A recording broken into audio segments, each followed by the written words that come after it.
Yo, what the is this?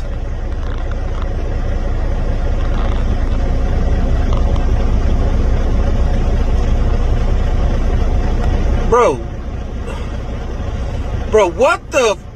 Yo, what is? No! No! Oh my god. It's a truck! No, man. No, man. Only in America, bro. Do want to say this. I will never repudiate or reject a child for falling victim to the propaganda of the Rainbow Army or the Transformer agenda. I won't do that. As much as I do not support those agendas, I will never castigate a child for having fallen victim, been manipulated into joining one of those armies. I'm saying this because I'm hearing black men with gay sons. I'm hearing black men with transgendered children say that they have disowned their children. I rebuke you. I rebuke you. I rebuke you. No parent has the right to dismiss a child for making an un-African decision or being manipulated into joining an un-African agenda. You have no right to distance yourself from your child. You have no right to reject your child. You have no right to condemn your child. That is still a child.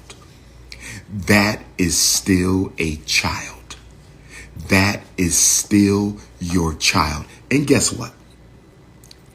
Because I know after 30 years of studying black child mental health, I know after 30 years of studying black child mental health, no black girl, no black boy joins the Rainbow Militia.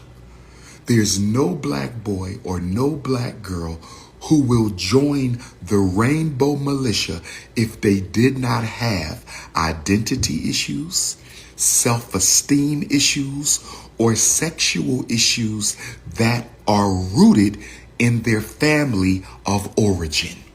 I'm going to say it again. Any black boy or girl who gets recruited into the Transformer militia, they don't end up in that militia if they didn't have identity issues, self-esteem issues, or sexual issues rooted in the family of origin. So how dare a black man or black woman say they're going to reject their rainbow or transformer child because they don't agree with the lifestyle? I beg your pardon? Do you realize you played a role in your son becoming a rainbow?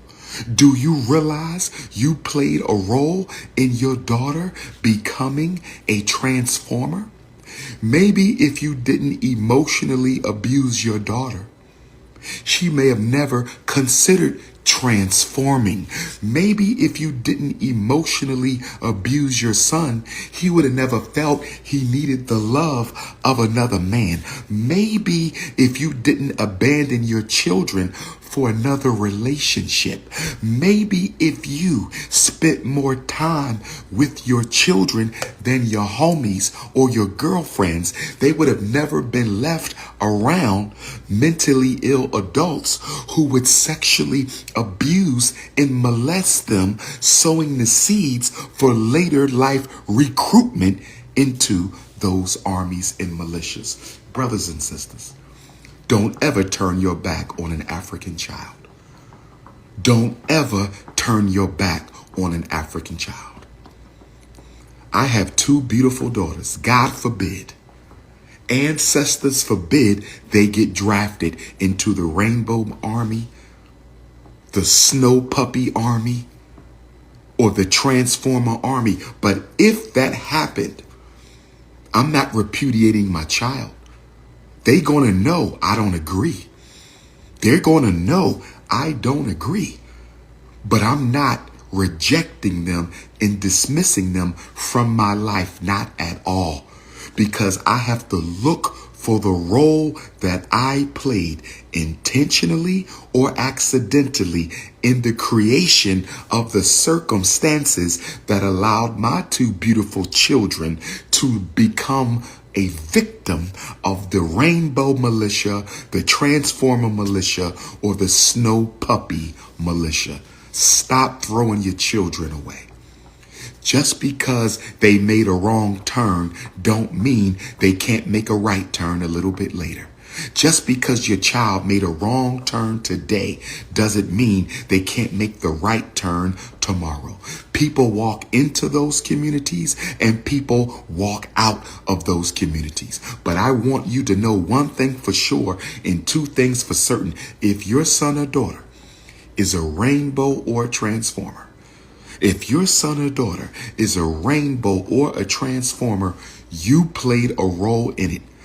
The family system, the family unit, the family environment is the soil in which all mental illness seeds are planted, harvested, and nurtured. I'm going to say it again. I need you to understand, overstand, and understand. I'm going to say it again. I want you to understand, overstand, and understand. I'm going to say it again. All mental illness comes from the family of origin. All mental illness comes from the family of origin. Your son is an alcoholic. What role did you play in it? Your daughter is promiscuous. What role did you play in it?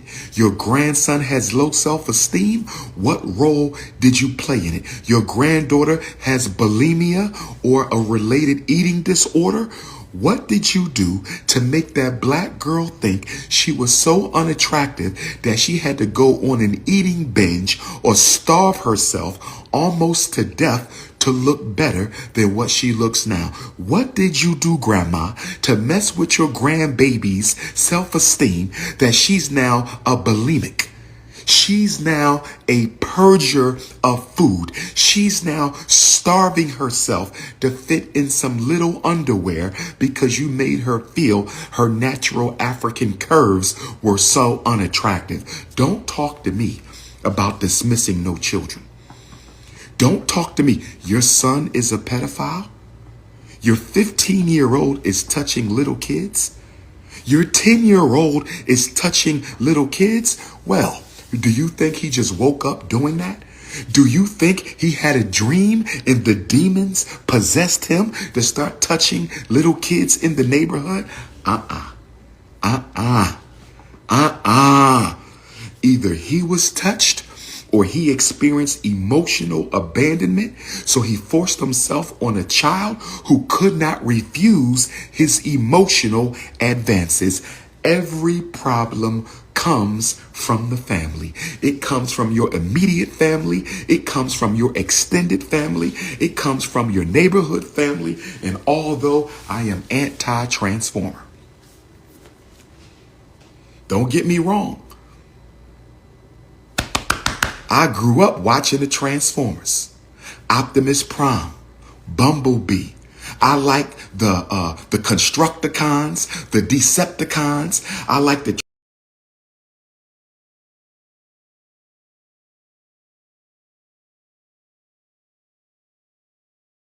sisters. You gotta be careful out here on these streets, but I'm talking about the children. Miami, Florida, I am in the building. Miami, Florida, I am in the building. South Florida, I am in the building, and I want to see all of my South Florida Africans, all of my Caribbean Africans and continental Africans who live in Florida. I want to see my Puerto Rican Africans, Dominican Africans, Cuban Africans, my Bahamian Africans, my Belizean Africans, my Brazilian Africans. I want to see all my South Florida Africans today. at 2720 Northwest 67th Terrace, 67th Place, Miami Gardens. It's an outdoor celebration of African culture, history, life, and resistance. I said it is an outdoor celebration. Food, vendors, music, performers, and it's the first lecture of Leo season. First lecture of Leo season. I respect Miss Jane Elliott. I don't have any problems with Miss Jane Elliott.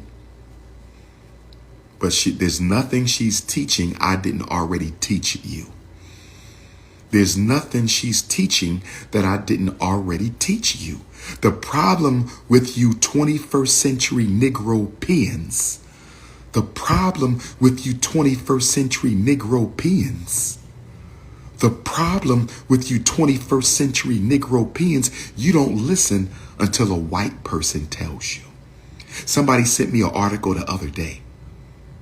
Somebody sent me the article other day that the psychiatric medication they give to black children is dangerous. I've been telling you that for 30 years. Somebody sent me an article the other day that they're trying to normalize pedophilia. I've been telling you that for 30 years. Somebody sent me an article the other day that the reading disability has been based on faulty evidence.